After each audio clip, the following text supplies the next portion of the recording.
जय जय कर दो तो दीवार कमजोर हो जाती है। उसी तरह अगर ज्यादा साले साहब की बात मानते रहे, प्रमाण है महाभारत, मामा शकुनी की बात इतनी मानी गई कि महाभारत हो गया। इसलिए जरा सावधान, बात तो मानो लेकिन जो जरूरी हो वही माने।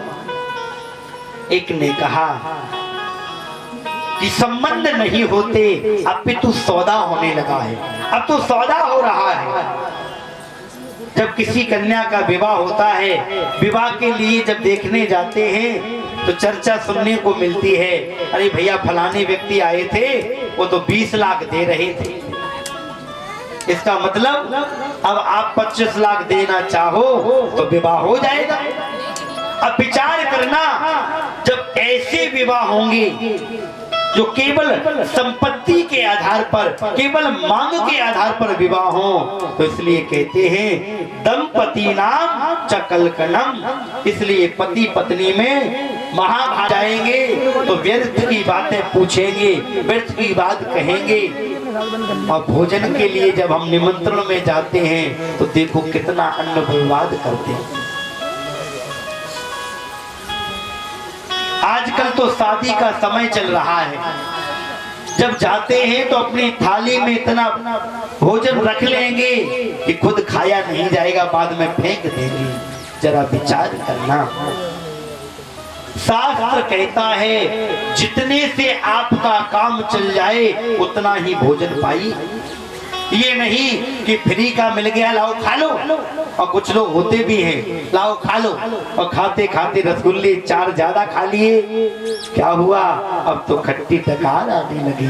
अरे भैया पेट गड़बड़ हो गया, मानो अंदर भी एक इशारा है कि जरा सावधान, भोजन को मात्रा में पाइए। 2 शब्द हैं, एक शब्द है भोजन और एक शब्द है भजन। परीक्षित जी, भोजन और भजन दोनों में क्या अंतर है पता है? भोजन में मात्रा लगी है और भजन में कोई मात्रा नहीं है।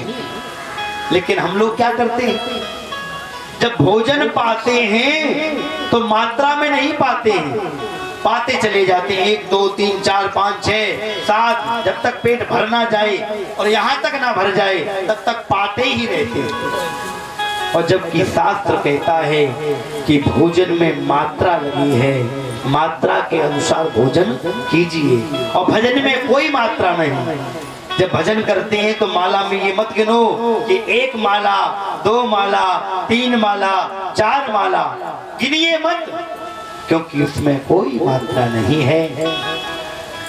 भोजन भजन के बीच में केवल मात्रा का खेल, फर्क समझ में आएगा जब साधु से हो मेल।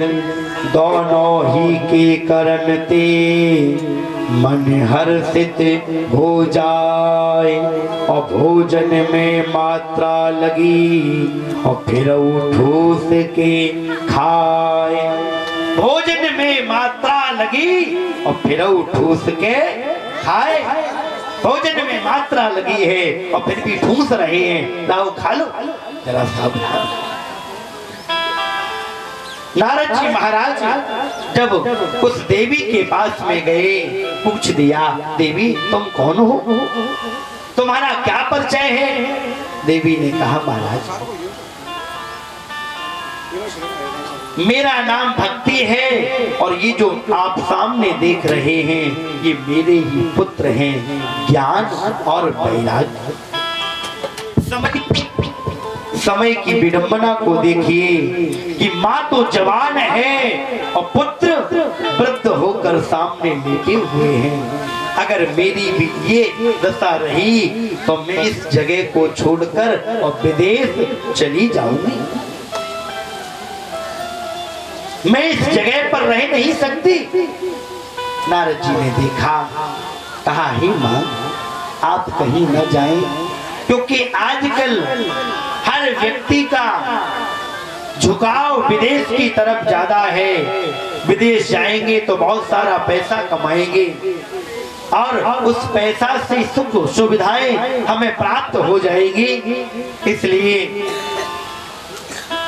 नारद जी महाराज से जब भक्ति महारानी ने भी कहा कि महाराज अगर मेरे पुत्र ज्ञान और वैराग्य ठीक नहीं हुए तो मैं भी चली जाऊंगी, तब नारद जी ने समझाया, देवी तुम कहीं मत जाओ, मैं तुम्हारे पुत्रों को जगाने का प्रयास करता हूँ।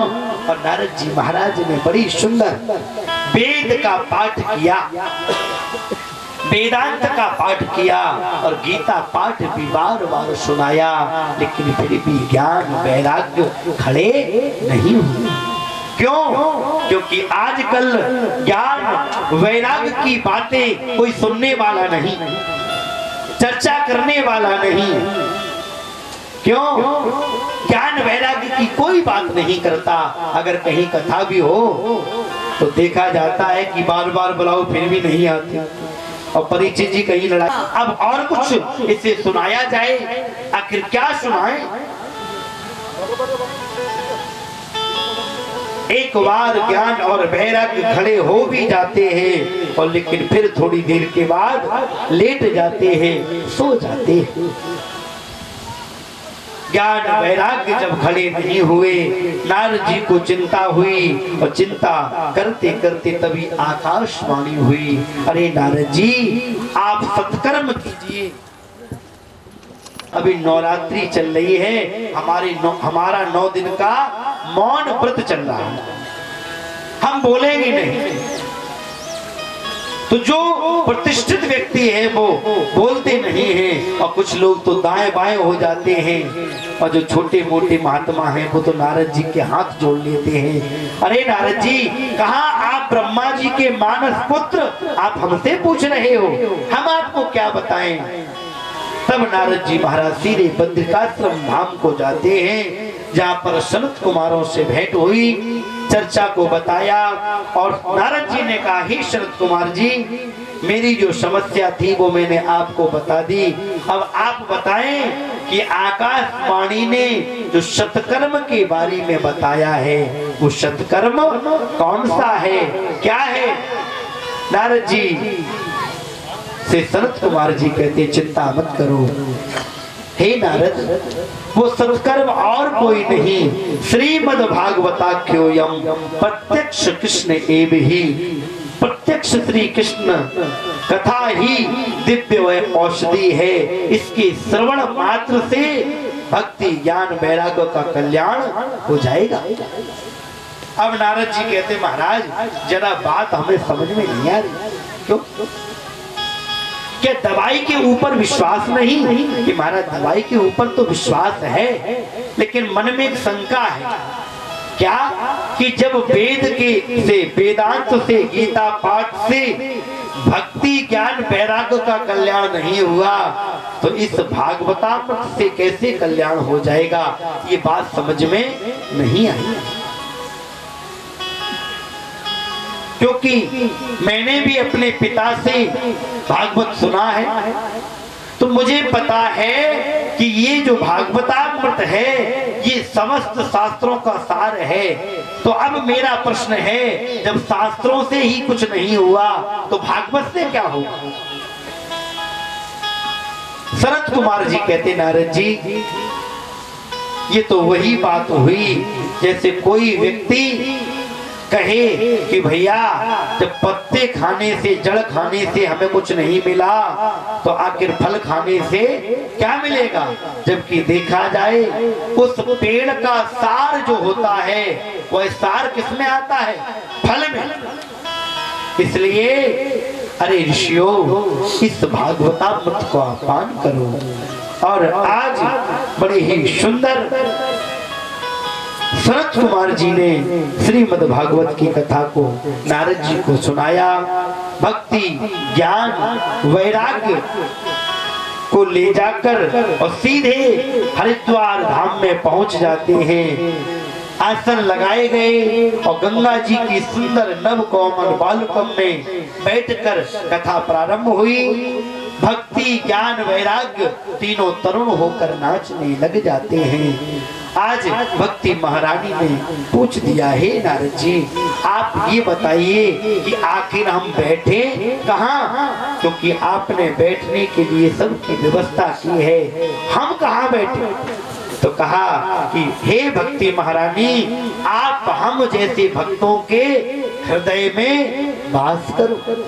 और तब से भक्ति महारानी भक्तों के हृदय में वास कर जाते हैं। भगवान ने अपनी दासी मुक्ति को भक्ति को समर्पित कर दिया, इसलिए जो भक्ति करेगा उसकी मुक्ति निश्चित हो जाएगी। आए कुछ क्षण भुवन नाम का आश्रय लेंगे, बड़े प्रेम से पुकारेंगे, प्रेम से गाएंगे। बोले बांके बिहारी लाल।